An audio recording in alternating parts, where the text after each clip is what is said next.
Hi friends, मैं हूं कुमार नवनीत। के एन स्टोरी टेलिंग चैनल पर आपका स्वागत है। अभी तक आपने चैनल को सब्सक्राइब नहीं किया तो चैनल को सब्सक्राइब कर लीजिए। आज की कहानी का शीर्षक है वो रात जो कभी खत्म नहीं हुई। दार्जिलिंग की ऊंची पहाड़ियों में एक पुरानी हवेली थी, रोजमाउंट मैनर। अंग्रेजों के जमाने की बनी, लाल ईंटों वाली, बड़ी बड़ी खिड़कियां और चारों तरफ घना देवदार का जंगल। हवेली सालों से खाली पड़ी थी। लोकल लोग कहते थे कि वहां एक आत्मा रहती है, एक औरत की जिसका नाम था एलिजाबेथ रोज। 1925 में एलिजाबेथ ने अपने प्रेमी कैप्टन जेम्स हंटर के साथ इसी हवेली में आत्महत्या कर ली थी, क्योंकि जेम्स युद्ध में मारा गया था। तब से हवेली में कोई नहीं टिका। 2025 की सर्दियों में एक लड़की, नाम था अवनी, 26 साल की, दिल्ली की एक best selling romance novelist. Avni को पुरानी जगहें पसंद थीं। वह अक्सर अपनी किताबों की रिसर्च के लिए ऐसी जगहों पर जाती। इस बार उसका प्लान था दार्जिलिंग में एक महीना रहकर नई किताब लिखना, जिसका टाइटल था अमर प्रेम। उसने ऑनलाइन ही रोजमाउंट मैनर बुक कर लिया। लोकल ब्रोकर ने चेतावनी दी थी, मैडम, वो जगह ठीक नहीं। रात को अजीब आवाजें आती हैं। लेकिन अवनी हंसकर टाल गई। मैं तो हॉरर नहीं, रोमांस लिखती हूँ। हवेली में पहुंचते ही अवनी को जगह पसंद आ गई। बड़ा हॉल, पुराना पियानो, दीवारों पर पुरानी पेंटिंग्स और ऊपर की मंजिल पर एक बड़ा बेडरूम जिसकी बालकनी से पूरा कंचनजंगा दिखता था। उसने अपना लैपटॉप खोला और लिखना शुरू कर दिया। पहली रात शांत बीती। दूसरी रात को उसे लगा कि कोई पियानो बजा रहा है। पुरानी धुन, मूनलाइट सोनाटा। अवनी उठी, नीचे गई। हॉल खाली था, लेकिन पियानो की कुंजियां खुद ब खुद दब रही थीं। वह डर गई, लेकिन खुद को समझाया हवा का कमाल होगा। तीसरी रात कुछ और हुआ। अवनी लिख रही थी कि उसे लगा कोई उसके कंधे पर हाथ रख रहा है। उसने पीछे मुड़कर देखा, कोई नहीं। लेकिन हवा में एक हल्की सी खुशबू थी, गुलाब की। अवनी की कहानी में उसका हीरो भी गुलाब की खुशबू इस्तेमाल करता था। वह मुस्कुराई, लगता है मेरी कहानी जिंदा हो गई। चौथी रात को बारिश शुरू हो गई। तेज आंधी, बिजली। अवनी बेड पर लेटी थी कि अचानक कमरे का तापमान गिर गया। उसने कंबल ओढ़ा। तभी उसे लगा कि बिस्तर पर कोई और है। वह डर से चीखी और लाइट जला दी, कमरा खाली। लेकिन तकिए पर एक गुलाब की पंखुड़ी थी, ताज़ा। अब अवनी को डर लगने लगा। उसने लोकल लाइब्रेरी में जाकर हवेली की हिस्ट्री चेक की। उसे पता चला कि एलिजाबेथ रोज को गुलाब बहुत पसंद थे और वह पियानो बजाती थी। उसका प्रेमी जेम्स उसे हर शाम गुलाब लाता था। अवनी को लगा कि शायद एलिजाबेथ उससे बात करना चाहती है। उस रात अवनी ने जानबूझकर लाइट बंद रखी। वह बोली, एलिजाबेथ, अगर तुम हो तो कोई संकेत दो। अचानक पियानो फिर बजने लगा। अवनी नीचे गई। इस बार पियानो पर एक छाया दिखी, सफेद गाउन में एक औरत। अवनी की सांस रुक गई। लेकिन औरत ने मुड़कर देखा तो उसका चेहरा बहुत खूबसूरत था, उदास लेकिन सुंदर।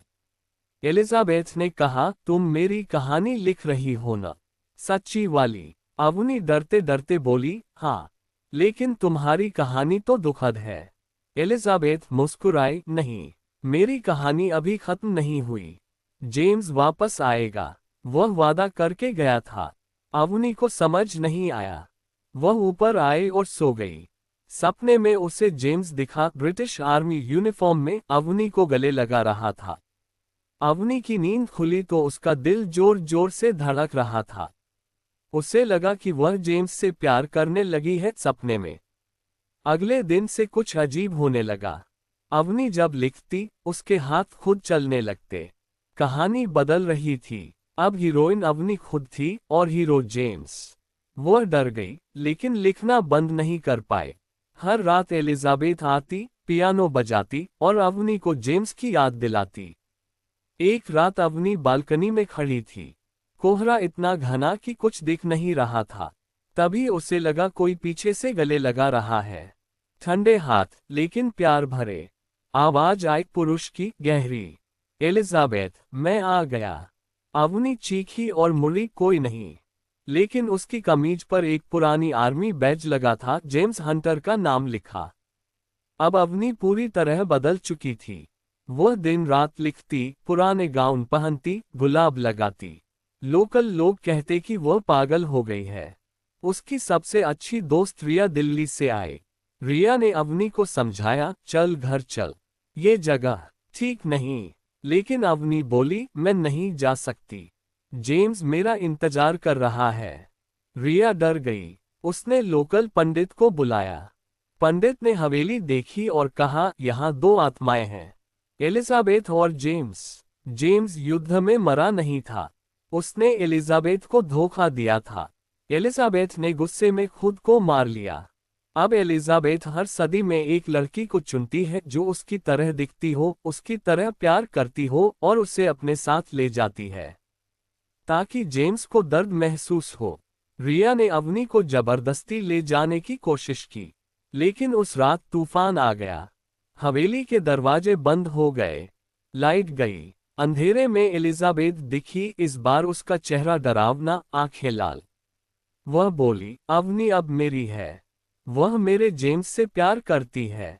रिया चीखी और भागी। वह किसी तरह हवेली से बाहर निकली और पुलिस को बुलाया। लेकिन जब पुलिस आई, हवेली खाली थी। अवनी का लैपटॉप मिला, उस पर आखिरी लाइन लिखी थी, आखिरकार जेम्स आ गया, हम हमेशा साथ रहेंगे।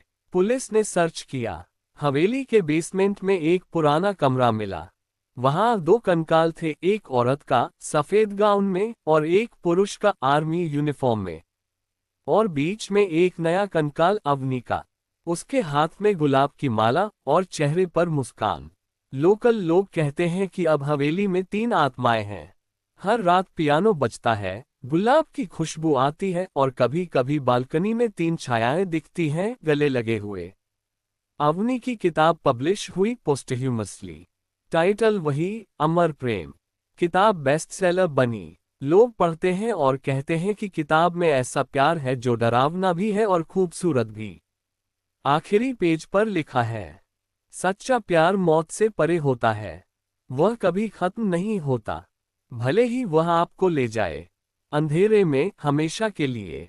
और दार्जिलिंग की हवाएं आज भी वो कहानी सुनाती हैं, प्यार जो इतना गहरा हो कि मौत भी उससे अलग न कर सके। लेकिन कभी कभी प्यार का नाम मोहब्बत नहीं, श्राप होता है।